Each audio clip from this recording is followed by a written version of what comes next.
नमस्ते विद्यार्थी मित्रांनो, आगामी 2 फेब्रुवारी रोजी जी कंबाईनची पूर्वपरीक्षा होणार आहे या पूर्वपरीक्षेसाठी गणित आणि बुद्धिमत्ता चाचणी या 2 घटकांवरती आयोग आतापर्यंत कोणते प्रश्न विचारत आलेले आहे आणि आपण शेवटच्या 10 दिवसांमध्ये नेमकी कशाची तयारी करायची आहे, इव्हन 10 दिवसही राहिलेले नाहीत, त्याच्यापेक्षा कमी दिवस राहिलेले आहेत, तर आपण सरावामध्ये कोणते नेमके टॉपिक्स क्लिअर करायचे याच्यावरती आपण या व्हिडिओच्या मार्फत डिस्कशन करणार आहोत।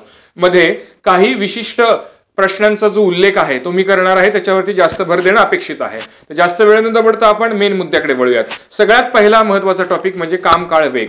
एखादा ते दुसरा प्रश्न या ठिकाणी या टॉपिक वरती विचारण्यात येतो। आता यामध्ये वेगवेगळे प्रकार पडतात। या प्रकारांमध्ये नॉर्मल प्रकार एमपीएससी मार्फत विचारलेले गेलेले आहेत असं आपल्याला निदर्शनास येत आहे आणि यामुळे तुम्ही लसावी मसावी आणि इतर ज्या घटकांचा वापर आहे त्या सगळ्या बेसिक घटकांचा वापर करून याची उत्तर काढता येणं अपेक्षित आहे। याच्यासाठी खास करून लसावी या पद्धतीचा वापर केला जातो। दुसरा महत्त्वाचा जो टॉपिक आहे तो म्हणजे सरळ व्याज आणि चक्रवाढ व्याज।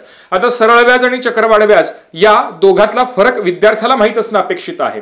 सरळ व्याज आणि चक्रवाढ व्याज गतवर्षीच्या प्रश्नपत्रिकांचा अभ्यास केला तर सरळ व्याज आणि चक्रवाढ व्याज या दोघांचं कॉम्बिनेशन करून एक प्रश्न तयार केलेला दिसतो आणि याच्यावरती विद्यार्थ्याला या ठिकाणी उत्तर काढणं अपेक्षित असतं आणि या संदर्भातील काही शॉर्टकट सरळ व्याज आणि चक्रवाढ व्याज या संदर्भात असतील तर ते विद्यार्थ्यांनी करून घेणं अपेक्षित आहे। वेगवेगळे पॅटर्न्स याच्यामध्ये दिले जातात, मात्र खूप अवघड असे पॅटर्न्स विचारले न जाता अगदी सरळ साधे सोपे प्रश्न या टॉपिक वरती विचारले जातात। तिसरा महत्त्वाचा जो काही टॉपिक आहे तो अंतर, वेग आणि वेळ। एखादी ट्रेन असेल, ट्रेनवरचं एक्झाम्पल असेल किंवा इतर कोणत्याही गाड्यांच्या संदर्भातील उदाहरण असेल, यामध्ये तुम्हाला बेसिक कॉन्सेप्ट क्लिअर पाहिजेत। तर एकक काय आहे, किलोमीटर पर हार असेल, मीटर पर सेकंद असेल, ते कन्वर्जन करण्यासाठी कशाने गुणायचं आणि त्या संदर्भातील बेसिक जे टर्म्स आहेत त्या माहित पाहिजेत। खास करून हा प्रश्न विचारला जातो की एक असेल हा व्यक्ती एका ठिकाणावरून ऑफिसला जात असताना जर या वेगाने गेला तर एवढा वेळ लागतो आणि जर त्याने वेग वाढवला तर 45 मिनिटं 30 मिनिटं कमी लागतात। तर या संदर्भात दोघांमधील अंतर किती असेल, म्हणजे घर आणि ऑफिस यांमधील अंतर नेमकं किती असेल हे काढायला लावलं जातं। यामध्ये अंतर कॉन्स्टंट असतं आणि आपल्याला माहिती आहे स्पीड आणि टाइम मध्ये इन्व्हर्सली प्रपोर्शन असतं। या शॉर्टकटचा वापर करून देखील तुम्ही याचं उत्तर कमी वेळेमध्ये काढू शकता। याच्यानंतर सरासरी हा एक अति महत्त्वाचा आणि कायम विचारण्यात आलेला टॉपिक आहे।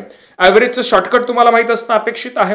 याच जोडीला ॲव्हरेज वरती कॉम्बिनेशन टाइप मध्ये प्रश्न विचारले जातात। मग ते बोट असेल, वर्ग असेल, वर्ग शिक्षिकेसहित विद्यार्थ्यांचं वय असेल, विदाऊट वर्ग शिक्षिकेच्या वयाचा अनुषंगाने विचारले जाणारे प्रश्न याच्यावरती तुम्ही या ठिकाणी सराव करणं अपेक्षित आहे। यानंतर शेकडेवारी अत्यंत महत्त्वाचा टॉपिक आहे। शेकडा म्हणजे नेमकं काय, हितपासून सुरुवात होते आणि शेकडेवारीमध्येच नफा तोटा हा दुसरा टॉपिक असतो, तो देखील शेकडेवारीच्याच कॉन्सेप्ट वरती असतो। मग यामध्ये सूट, कमिशन ज्याला आपण रिबेट वगैरे म्हणतो याच्यावरती देखील आयोग प्रश्न विचारू शकतात। So be ready for that. याच्यानंतर गुणोत्तर प्रमाण हा अतिशय महत्त्वाचा टॉपिक आहे।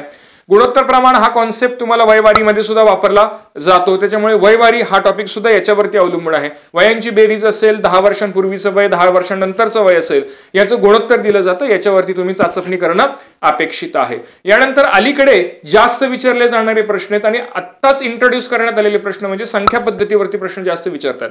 सरलीकरण, सिम्प्लिफिकेशन याच्यावरती सुद्धा विचारतात, ज्यामध्ये घातांकाचा समावेश आयोग करताना दिसतं। याचबरोबर तुम्हाला काही बेसिक सूत्र माहित पाहिजे। उदाहरणार्थ a प्लस बी ब्रॅकेटचा वर्ग असेल तर a चा वर्ग अधिक b चा वर्ग अधिक 2ab, a चा वर्ग वजा b चा वर्ग a प्लस b, a वजा b, हे जे काही बेसिक फॉर्म्युलेज आहेत हे विद्यार्थ्यांनी पाठ करणं अपेक्षित असतात। याच्या जोडीला आपल्याला भूमितीवरती प्रश्न विचारताना दिसतात। भूमितीमध्ये जास्त काही महत्त्वाचे घटक जे आहेत ते फक्त चौरस, आयत, वर्तुळ, शंकू वगैरे काही करायची गरज नाहीये।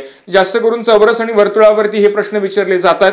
आयत देखील करू शकताय, शंकू असेल, वृत्तिका चिती असेल, याच्यावरती आयोग विचारताना दिसत नाही। तुलनेने हे केंद्र जे काही एक्झाम होतात एसएससी जीडी वगैरे, एसएससी सीजीएल, याच्यामध्ये याचा ओघ दिसतो, पण आता तरी तुर्तास एमपीएससी मार्फत शंकू वगैरे विचारलं जात नाही। तर आतापर्यंत जे रिपीटेड टॉपिक्स आहेत त्याच्यावरती शेवटच्या 5-6 दिवसांमध्ये तुम्ही भर देणं अपेक्षित आहे। यानंतर बुद्धिमत्ता चाचणीमध्ये महत्त्वाचे टॉपिक कोणते आहेत त्याच्यावरती आपण डिस्कशन करूयात। मी खूप स्पीडी घेतो, याचा अर्थ आत्ताचा कालावधी हा तुमचा खूप महत्त्वाचा आहे आणि व्हिडिओ बघण्यामध्ये वेळ वाया न घालवता कमी वेळेमध्ये तुम्हाला जास्त आउटपुट मिळण्यासाठी आपण हा व्हिडिओ तयार करतोय। यामध्ये तर्क आणि अनुमान, ज्यामध्ये वेन आकृतीचा वापर केला जातो, ज्यामध्ये विधानं दिली जातात आणि अनुमानं असतात आणि त्या संदर्भातील पर्याय तुम्हाला काढावे लागतात। यासाठी वेन आकृतीचा वापर करून तुम्ही ही जी उत्तर आहेत ती काढू शकता, याच्यावरती भर द्यायचा आहे। याच्यानंतर दिशा परीक्षणावरती हमखास एक प्रश्न विचारला जातो, ज्यामध्ये एखादा उमेदवार असेल, एखादा माणूस असेल, त्याच्या घरापासून उत्तरेकडे तोंड करून उभा आहे, तिथून तो सुरुवात करतो प्रवासाला आणि अगदी शेवट करतो। मग त्याच्यामध्ये कोणत्या दिशेला त्याचं शेवटी तोंड असेल किंवा घरापासून आतापर्यंतचे जे काही ट्रॅव्हल केलेलं अंतर आहे, ते मिनिमम अंतर, ज्याला आपण विस्थापन असं म्हणूयात, हे किती असतं हे देखील विचारलं जातं। म्हणजे दिशा, यामध्ये पायथागोरसचा सिद्धांत पाठ करायचा, कर्णाचा वर्ग बरोबर पहिली बाजू वर्ग अधिक दुसरी बाजू वर्ग, हे जर माहित असेल, मॅक्झिमम टाइम दिशा परीक्षांमध्ये पायथागोरसचा प्रमेयच लागू होतं। यानंतर सगळ्यात महत्वाचं टॉपिक, घड्याळ आणि दिनदर्शिका, कॅलेंडर आणि क्लॉक, दोन्हीपैकी एक वर असतो। दोन्हीवरती कधीही कॉम्बिनेशन मध्ये प्रश्न विचारला दिसत नाहीये, दोन्हीपैकी एक असं, ज्यामध्ये 3:10 दोन्ही काट्यांमध्ये कितीचा कोन असेल हे देखील आवडीचा आहे। कॅलेंडरमध्ये असेल, तुम्हाला त्यासाठी काही डेज माहीत असणं अपेक्षित आहे, सणावाळ्या माहीत असणं अपेक्षित आहे, गांधी जयंती कोणत्या तारखेला असते वगैरे वगैरे, नाताळ असेल किंवा इतर ज्या गोष्टी असतील त्या, वाढदिवसाचा लीप इयर माहीत पाहिजे। आणि जर तुम्हाला कॅलेंडर हे पक्क करायचं असेल तर याच्या अगोदरचाच व्हिडिओ मी अगदी शॉर्टकटमध्ये डे कोड, मंथ कोड कुठलंही पाठ करायला लागू नये आणि कमी वेळामध्ये विद्यार्थ्याला उत्तर काढता यावं, या संदर्भातला व्हिडिओ याच्याच अगोदरचा मी अपलोड केलेला आहे, तो आवर्जून बघा। तुमचं घड्याळ कायमस्वरूपी पक्क होऊन जाईल आणि कॅलेंडर देखील तुमचं पक्क होऊन जाईल। यानंतर जास्त विचारला जातो एमपीएससी मध्ये म्हणजे खरे खोटं। यामध्ये तुम्हाला काही विधानं दिली जातात आणि मग कोण खरं बोलतंय कोण खोटं बोलतंय यावरती विचार करून तुम्हाला उत्तर काढावे लागतात। यानंतर महत्वाचा टॉपिक म्हणजे बैठक व्यवस्था। मग सर्क्युलर टेबलमध्ये तुम्हाला बैठक व्यवस्था विचारली जाऊ शकते, कोण कोणाच्या समोर बसलेलं, कोण कोणाच्या बाजूला आहे, उजव्या बाजूला कोण आहे, क्लॉकवाईज अँटी क्लॉकवाईज, याचं कॉम्बिनेशन करून हे प्रश्न तयार केले जातात। नंतरचा महत्वाचा टॉपिक म्हणजे नातेसंबंध। मी अतिशय स्पीडी बोलतोय आणि अतिशय स्पीडी घेतोय, याचा अर्थ तुमचा वेळ हा अनमोल आहे, त्याच्यामुळे तुमचा वेळ या दिवसांमध्ये वाया जाता कामा नये, याच्यासाठी मी एवढी घाई करतोय। नातेसंबंधामध्ये ब्लड रिलेशन मध्ये बेसिक नाती तुम्हाला माहित असणं अपेक्षित आहे।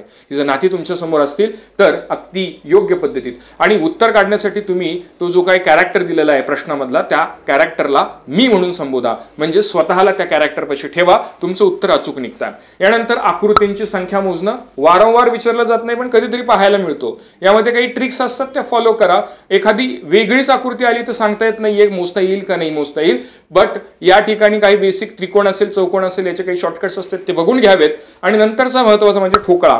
ठोकळ्यामध्ये वेगवेगळे प्रकार असतात, ठोकळ्याचे काप असतील, ठीक आहे, त्याच पद्धतीमध्ये ठोकळा रंगीकृत असेल तर वेगवेगळ्या ठोकळ्याच्या समोरच्या बाजू, डायस ज्याला म्हणूयात आपण, तेही फासा त्या ठिकाणी विचारला जातो। सो फास्यावरती त्या ठिकाणी प्रश्न विचारले जातात। आय होप तुम्हाला हे जे टॉपिक सांगितले याचा फायदा तुम्हाला आगामी 2 फेब्रुवारीच्या परीक्षेमध्ये होईल अशी मी आशा व्यक्त करतो। हा व्हिडिओ जास्तीत जास्त विद्यार्थ्यांपर्यंत शेअर करा, आपला एक शेअर इतर विद्यार्थ्यांसाठी फायदेशीर ठरू शकतो। चॅनलवरती नवीन असेल सबस्क्राईब करायला विसरू नका आणि शेवटी थँक्स फॉर वॉचिंग।